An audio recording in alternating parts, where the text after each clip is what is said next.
बिस्मिल्लाहिर्रहमानिर्रहीम अस्सलाम वालेकुम। मरी साहनेहा तारीख़ का बदतरीन साहनिया करार दिया जा रहा है, क्योंकि इस तरह कभी नहीं हुआ कि इतनी बड़ी तादाद में लोग सड़कों पर ही दुनिया से चले जाएं, अहो बुका हो, फरियाद कर रहे हों, मदद के लिए पुकार रहे हों, लेकिन कोई उनकी मदद को ना पहुंचे।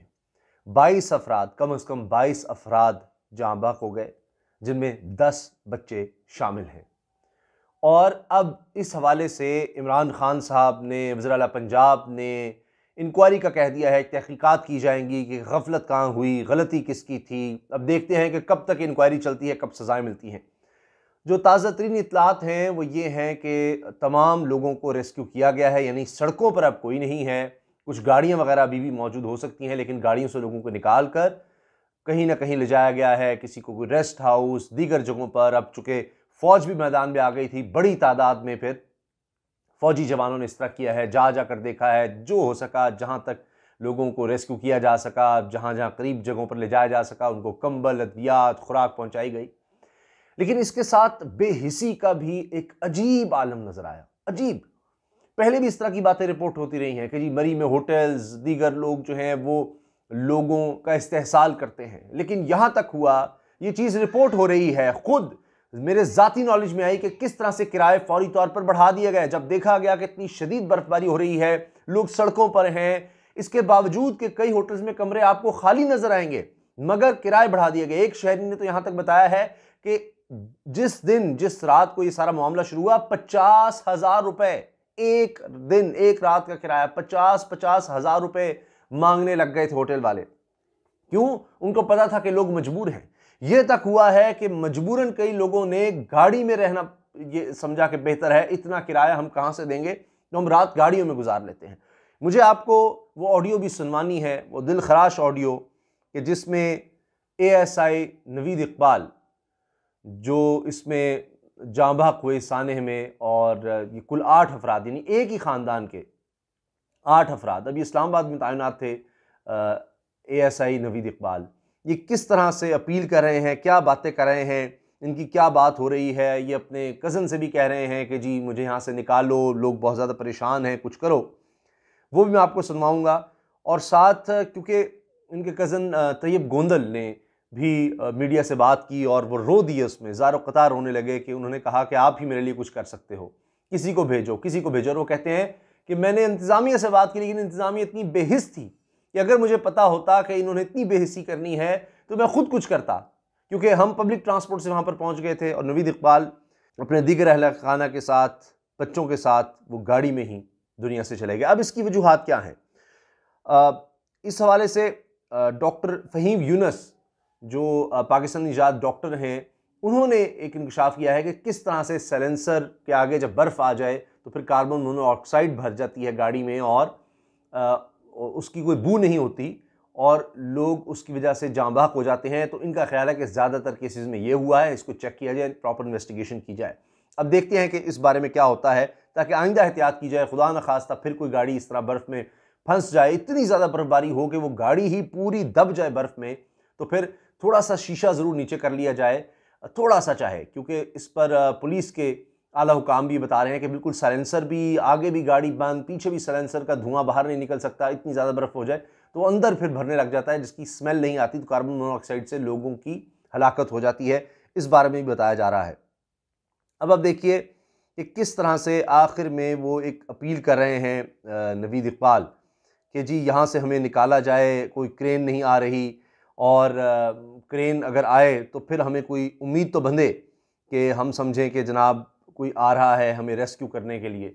फिर एक और बात कि 4 दोस्त, 3 का ताल्लुक़ मर्दान से, एक का कराची से, बताया जाता है नौजवान थे, चारों मरी की सैर को गए, और इनके जाँ बहक होने से पहले इन्होंने बर्फ़बारी में एक अपनी तस्वीर भी, सेल्फ़ी भी शेयर की, वो बहुत ज़्यादा वायरल हो रही है। ये चारों बड़े खूबसूरत नौजवान बेचारे इस दुनिया से चले गए, चारों गाड़ी में ही मौजूद थे, और वो भी इसमें जाँ बहक हो गए हैं।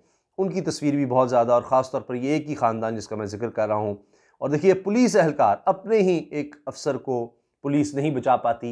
अब इस पर क्या किया जाए कि वो अपने अफसरों से उनको इतनी उम्मीद नहीं थी जितनी मीडिया से थी, कि जी खबर चलवा दो, शायद कोई सुन ले, शायद कोई हमारी मदद को आ जाए। अब आप सुनिए कि नवीद इकबाल क्या कह रहे हैं। उनका आखिरी व्हाट्सएप पैगाम बताया जा रहा है जिसमें वो क्या अपील कर रहे हैं। ASA पुलिस, लोग पुलिस के पास जाती है, पुलिस किसके पास जाए, वो क्या उम्मीद कर रहे हैं, क्या कह रहे हैं, सुनिए। और उनको कहीं 18 घंटे हो गए तकरीबन सन इंतजार करते हैं, बल्कि 20 हो गए ने ते मजीद कितने घंटे और इंतजार करना पे भाईजान। साढ़े को तो लगी पई ने, साढ़े को तो ना रुकती पई, मरी शायद रुक गई होवे। बस अल्लाह करे यार कोई सिस्टम बन मुझे बहुत परेशान हो गए। चलो आज मत पता लगता ना तेरा भी भाई तू कितने पानी है जे मजा तो है ना, सुबह तक असि निकल जाइए या कम से कम और नहीं तो क्रेन शुरू कर दे ना, फिर कोई बंदे नु हार्ट लग जाती भाई यार चलो खैर है कोई नहीं हो जासी इंशाल्लाह। अब आपने सुना कि वो कह रहे हैं कि कोई तो आए, कोई क्रेन आ जाए, कुछ आ जाए तो हमें उम्मीद तो लग जाए। अब इतने घंटे हो गए, हमें 16-18 घंटे हो गए हम यहाँ फंसे हुए हैं, बच्चे रो रहे हैं, हर गाड़ी में बच्चे हैं, बच्चे परेशान हैं, क्या किया जाए। इसी तरह से इनकी एक फ़ोन कॉल भी वायरल हो रही है जो वो अपने किसी रिश्तेदार से बात कर रहे हैं कि कितने हम परेशान हैं, लेकिन उनकी मदद को कोई नहीं आया और वो इस दुनिया से चले गए। देखिए रेस्क्यू का और काम क्या होता है, रेस्क्यू का मतलब ये है कि अपनी जान पर खेलकर भी जान बचा जाना। जब ये कॉल्स आ रही थी और ये ऑन रिकॉर्ड है, कॉल्स आ रही हैं, पता चल रहा है, तो फिर 20-20 घंटे किस चीज का इंतजार किया गया कि रात है, अच्छा सुबह जाकर देखेंगे जब लोग मर चुके होंगे। रात पूरी क्या होता रहा, सुबह जाकर ये सारा ऑपरेशन क्यों शुरू किया क्या। फिर कहा जा रहा है कि जी गुंजाइश 40,000 गाड़ियों की थी, तो फिर आपने 1.5 लाख 1.25 लाख गाड़ियां क्यों जाने दी, ये भी देखना चाहिए। पहले क्यों नहीं बंद कर दिया गया। ये सब बहुत बड़े सवालात हैं जिनके जवाब तलाश करने की जरूरत है और सजाएं देने की जरूरत है। अब इमरान खान साहब कह रहे हैं कि जी इस थाने पर हम इंक्वायरी करेंगे। अब अपोजिशन जो है इस पर अब वो अपने जुमले कस रही है कि जी मरी वाक़या मुजरमाना गफलत है, हिलाकते नहीं कत्ल के मुतरादिफ है। शहबाज शरीफ ये कह रहे हैं। मरीम नवाज साहिबा मुसलसल आकर अपनी ट्वीट्स कर रही हैं, वो ये कह रही हैं कि जनाब ये देखिए इन्होंने क्या कर दिया। तो हर कोई अपना अंदाज देख रहा है, अपनी सियासत की तरफ देख रहा है, अपनी सियासत चमकाने की कोशिश कर रहा है, लेकिन ये नहीं कि इस तरफ तवज्जो दी जाए कि जी ये बेहिसी जो हमारे माशरे में आ गई है, ये हम क्यों नहीं इस ऐसा इंफ्रास्ट्रक्चर दे सके, पहले क्यों नहीं देख सके कि इस तरह का सानिया हो सकता है और हमने क्या करना है, किस तरह का हमें प्लान बनाना है, तो उस तरफ तवज्जो क्यों नहीं दी गई। अब ये मैं आपको ये बताना चाह रहा हूँ कि जो लोग इसमें जाँ बहक हुए हैं उनके नाम मेरे सामने आ चुके हैं और मैं चाह रहा हूँ कि वो नाम इसलिए कि इंतज़ामिया भी ये नाम सुने और उनको कुछ एहसास हो कि ये कोई नंबर्स नहीं है, ये कोई तादाद नहीं है, ये जीते जागते इंसान थे, ख़ानदान थे। एक तो मैंने बताया कि ख़ानदान के 8 अफराद दुनिया से चले गए, जो कि ख़ानदान ASI नवीद इकबाल का ख़ानदान है।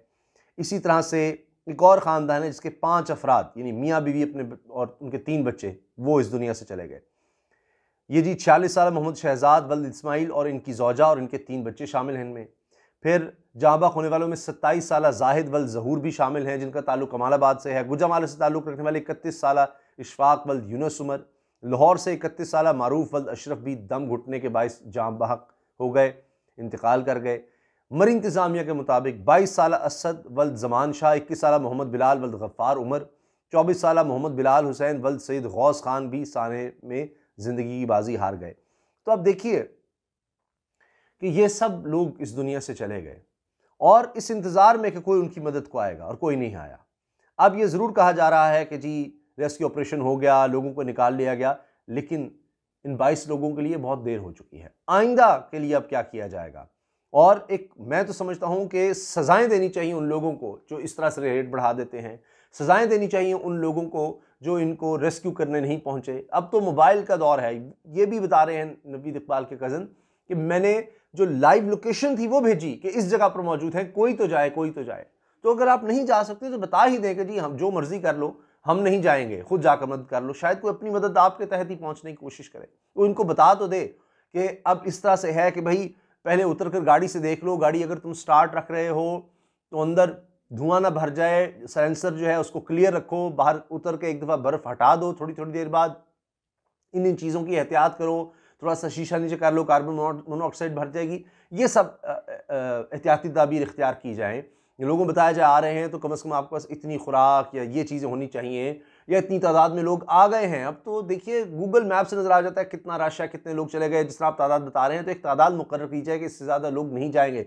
शायद उसके बाद वहाँ मरी के लोग, वो लोग, मैं सबकी बात नहीं कर रहा, वो जो फिर ये दरिंदे बन जाते हैं कि जनाब किस तरह से हमने जब देखना है कि मुसीबत आ गई है तो रेट बढ़ा दो, बिजली चली गई है, दीगर मामला ख़राब हैं, उसमें कई अच्छे लोग भी होंगे जो अपनी मदद आपके तहत निकले, लेकिन कई लोग जो इस तरह करते हैं उनको भी होश के नाखून लेने चाहिए, उन पर जुर्माने करनी चाहिए और इस तादाद का जब बता दिया जाएगा तो एक ये हो और दीगर जगह डेवलप की जाए सयाहत के लिए और वहाँ सहूलियात दी जाए कि लोग वहाँ भी जा सकें, एक जगह पर इतना ज़्यादा रश ना हो और बता दिया जाए इस तादाद से ज़्यादा लोग अब नहीं आ सकते, बाकी अपना शेड्यूल जो है वो बाद में देख लें, जान से बढ़कर तो कोई चीज़ नहीं।